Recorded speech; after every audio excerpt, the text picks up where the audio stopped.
नमस्कार दोस्तों, YouTube के मेरे चैनल यूपी बोर्ड पढ़ाई में आपका स्वागत है।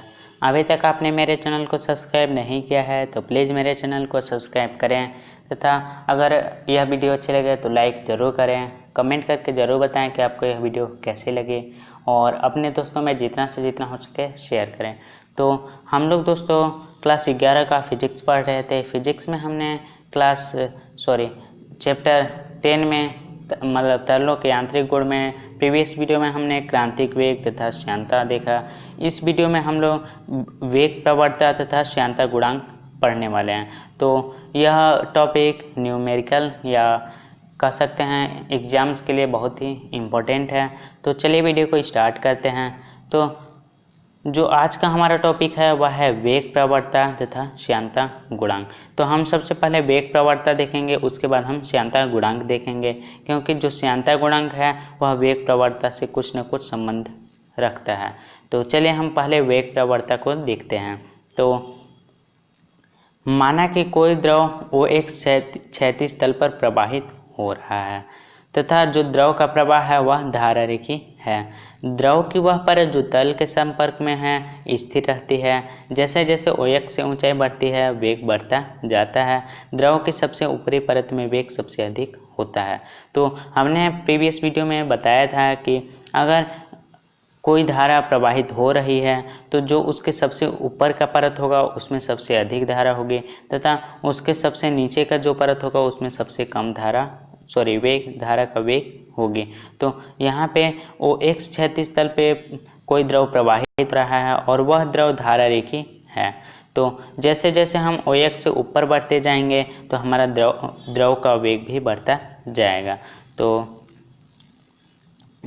इसमें हम एक क्षैतिज तल है OX, तो OX से हमने Z ऊंचाई पर एक परत है, मतलब किसका परत? द्रव का परत। इसमें हमारा द्रव प्रवाहित हो रहा है। तो द्रव का परत Z ऊंचाई पर एक द्रव का परत PQ है तथा उससे डेल्टा Z ऊंचाई पर हमारा एक परत RS है तथा PQ पे हमारा VX वेग है, द्रव का VX वेग है तथा RS परत पे हमारा द्रव का VX प्लस डेल्टा VX वेग है। क्योंकि ये ऊंचाई बढ़ने पे वेग भी बढ़ता जाता है, मतलब कि हमारे जब यहाँ VX है तो यहाँ पे VX प्लस डेल्टा VX है। तो माना कि द्रव की दो परतें PQ व RS स्थित परत OX से ऊंचाई क्रमशः Z व Z प्लस डेल्टा Z पर हैं तथा इन पर तो OX दिशा में वेग क्रमशः VX व VX प्लस डेल्टा VX है। इस प्रकार परत PQ से परत RS की ऊंचाई डेल्टा ZX तथा डेल्टा Z ऊंचाई में अभिलंबवत वेग परिवर्तन डेल्टा भी है। तो यहाँ हमने चित्र में देखा कि यहाँ एक OX तल है, OX तल से Z ऊंचाई पर PQ परत है तथा PQ से डेल्टा Z मतलब कि OX से हमारा यह Z प्लस डेल्टा Z ऊंचाई पर RS परत है तथा PQ का जो वेग है वह VX है, किसकी दिशा में? OX तल की दिशा में। तो PQ का जो वेग है वह VX है तथा RS का जो वेग है वह VX प्लस डेल्टा VX है। तो जो इन दोनों के वेग में जो परिवर्तन होगा वह हमारा VX plus delta VX minus VX होगा। तो जब हम इसको काटेंगे VX कट जाएगा तो हमारा डेल्टा VX बचेगा, मतलब कि PQ तथा RS के बीच जो हमारा वेग परिवर्तन है वह हमारा डेल्टा VX है तथा जो PQ का वेग है वह VX है। तो जो हमारा वेग प्रवणता है वह द्रव के परतों के बीच द्रव के प्रवाह की दिशा के अभिलंबवत दूरी के सापेक्ष वेग परिवर्तन की दर को वेग प्रवणता कहते हैं। यहाँ वेग प्रवणता का जो परिभाषा है वह कह रहा है कि द्रव के परतों के बीच, मतलब PQ परत तथा RS परत के बीच द्रव के प्रवाह की दिशा के अभिलंबवत, मतलब द्रव के प्रवाह इधर थे, OX दिशा में थे, उसके अभिलंबवत दूरी के सापेक्ष वेग परिवर्तन की दर को वेग प्रवणता कहते हैं। मतलब कि अभिलंबवत मतलब कि डेल्टा Z, अभिलंबवत दूरी मतलब कि डेल्टा Z पे थी तथा उसके सापेक्ष वेग परिवर्तन हमने निकाला अभी डेल्टा वी एक्स, तो उन दोनों के दर को हम वेग प्रवणता कहते हैं। अतः परत हमारा पी क्यू व आर एस के बीच जो वेग प्रवणता होगा वह हमारा delta we x upon delta Z हो जाएगा।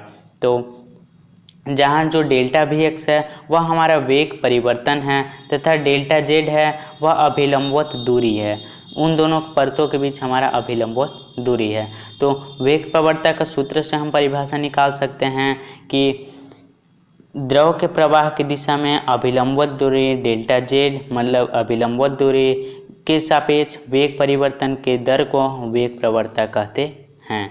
तो वेग प्रवणता बराबर हमारा हो गया delta we x upon delta Z, और इसका जो मात्रक होता है वह हमारा सेकेंड का घात में -1 होता है, मतलब कि 1/सेकेंड या प्रति सेकेंड भी कह सकते हैं। जो इसका विमीय सूत्र होता है वह होता है t का घात में -1। अब देखते हैं हमारा तो यहाँ तक वेग प्रवणता निकला जिसमें हमारा delta we x upon delta Z निकला। अब हम इसके आगे देखते हैं श्यानता गुणांक। तो द्रव की ऊपरी परत आर एस निचली परत पी क्यू को एक श्यान बल एफ से आगे की ओर त्वरित करने का प्रयास करता है। तो जो आर एस परत है हमने देखा था कि ऊपर आर एस परत था तथा नीचे पी क्यू परत था। तो जो आर एस परत है वह नीचे वाली परत को आगे की ओर एक श्यान बल से एफ से आगे की ओर ढकेलने का प्रयास करती है, क्योंकि द्रव को जब फर्श पे छोड़ा जाता है तो आपने देखा होगा कि द्रव एक जगह से दूसरी जगह पे फ्लो होती है। तो जो ऊपरी परत होती है वह नीचे वाली परत को एक बल से आगे की ओर ढकेलती है, लेकिन जो निचली वाली परत होती है वह उसी बल से ऊपर वाली परत को रोकने का प्रयास करती है। तो उसी रोकने के प्रयास से हमारा वहाँ पे श्यान बल उत्पन्न होता है। तो जो ऊपरी परत आर एस है वह निचली परत पी क्यू को एक श्यान बल एफ से आगे की ओर त्वरित करने का या ढकेलने का प्रयास करती है। इसी प्रकार जो पी क्यू है वह ऊपरी परत आर एस को उसी श्यान बल एफ से पीछे की ओर अवमंदित करती है, मतलब कि वह उसको आगे जाने का विरोध करती है। तो जो हमारा एक न्यूटन वैज्ञानिक थे, तो न्यूटन के अनुसार न्यूटन कहते हैं कि प्रवाहित होने वाले किसी द्रव के दो परतों के बीच कार्य करने वाला श्यान बल F निम्नलिखित दो बातों पर निर्भर करता है। मतलब कि आर एस और पी क्यू परत के बीच उन दोनों परत के बीच जो श्यान बल कार्य कर रहा है वह दो बातों पर निर्भर करते हैं। पहला है कि यह परतों के संपर्क क्षेत्रफल A के अनुक्रमानुपाती होता है, मतलब कि जो उनके परत के बीच जितना संपर्क क्षेत्रफल रहेगा वह उनके अनुक्रमानुपाती होती है, मतलब कि F अनुक्रमानुपाती A, जहाँ F हमारा श्यान बल है तथा जो A है वह संपर्क क्षेत्रफल है। और जो दूसरी बातों पे जो निर्भर करती है वह यह है कि यह परतों के बीच वेग प्रवणता के अनुक्रमानुपाती होता है, मतलब कि जो श्यान बल F है वह वेग प्रवणता पर निर्भर करती है। और किस प्रकार निर्भर करती है, वह वेग प्रवणता के अनुक्रमानुपाती होती है। तो जो F अनुक्रमानुपाती डेल्टा वी एक्स बटा डेल्टा जेड हो जाएगा। तो जब यह समीकरण 1 मान लिए और यह समीकरण 2, तो यह समीकरण 1 और 2 नियम को जब हम मिलाते हैं तो हमारा F अनुक्रमानुपाती A into delta we x upon delta Z हो जाता है। तो हमको पता है कि जब हम अनुक्रमानुपाती का चिन्ह हटाते हैं तो हमारा एक नियतांक आता है। तो हमारा F बराबर प्लस माइनस ईटा A कोष्टक में delta we x upon delta Z. तो जो हमारा जहाँ ईटा एक अनुक्रमानुपाती नियतांक है, तो हमने बताया कि जब अनुक्रमानुपाती चिन्ह हटता है तो एक हमारा नियतांक आता है और यहाँ हमारा एक ईटा नियतांक आया, और यही ईटा हमारा एक श्यानता गुणांक कहलाता है। तो इस सूत्र में यदि हम A बराबर 1 रख दें, delta we x upon delta Z बराबर 1 रख दे, तो जो हमारा ईटा आएगा वह प्लस माइनस डेल्टा एफ के बराबर होगा। मतलब कि अगर इस सूत्र में हम A बराबर 1 रख दे, delta we x upon delta Z बराबर 1 रख दे, तो यह बराबर प्लस माइनस ईटा हो जाएगा या ईटा बराबर प्लस माइनस एफ हो जाएगा, जहाँ पे जो प्लस माइनस चिन्ह है तो हम श्यानता गुणांक का परिभाषा इस प्रकार दे सकते हैं कि किसी द्रव के भीतर एकांक क्षेत्रफल वाले दो परतों के बीच कार्य करने वाला श्यान बल है, जबकि उन परतों के बीच एकांक प्रवणता हो तो इस श्यान बल को ही हम श्यानता गुणांक कहते हैं। तो इसको हम एक और प्रकार से डिफाइन कर सकते हैं कि किसी द्रव के भीतर एकांक क्षेत्रफल वाले दो परतों के बीच कार्य करने वाला एकांक प्रवणता के श्यान बल को ही हम श्यानता गुणांक कहते हैं। मतलब कि सूत्र से हम जब इसका परिभाषा निकालते हैं, मतलब कि हम यहाँ a बराबर 1 रखे थे, delta we x upon delta Z बराबर 1 रखे थे, मतलब कि एकांक। तो जो हमारा आया था सूत्र वह ईटा बराबर प्लस माइनस एफ आया था, मतलब कि जहाँ एफ हमारा श्यान बल है तो जो हमारा श्यानता गुणांक है वह एकांक वेग प्रवणता तथा एकांक क्षेत्रफल वाले दो परतों के बीच लगने वाले श्यान बल को ही हम श्यानता गुणांक कहते हैं। तो यहाँ हमारा ईटा बराबर प्लस माइनस एफ आया था, जहाँ प्लस माइनस जो चिन्ह है वह यह दर्शाता है कि जो ऊपरी परत है वह नीचे वाली परत को आगे की ओर ढकेलती है, परंतु नीचे वाली परत उस परत को पीछे की ओर अवमंदित करने का प्रयास करती है। तो यहाँ पे प्लस का मतलब कि वह आगे की ओर ढकेल रही है तथा माइनस का मतलब कि वह पीछे की ओर अवमंदित कर रही है।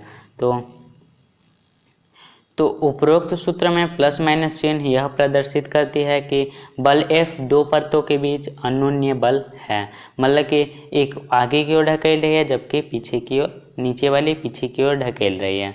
तो किसी परत पर उसके ऊपर की परत आगे की ओर बल लगाती है, जबकि नीचे की परत उस परत को पीछे की ओर बल लगाती है।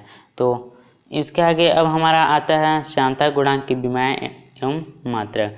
तो श्यानता गुणांक समीकरण 1 से जब हमारा आता है ईटा बराबर plus minus F upon A into delta V upon delta X, तो जो हमारा ईटा की विमाएं हो जाएंगी, मतलब कि श्यानता गुणांक की विमाएं जो होंगी वह एफ मतलब कि श्यान बल का जो विमा होता है वह MLT-2 होता है तथा ए into delta we x upon delta Z, तो ए का होता है L स्क्वायर तथा delta we x upon delta Z का T-1 होता है, अभी हमने देखा।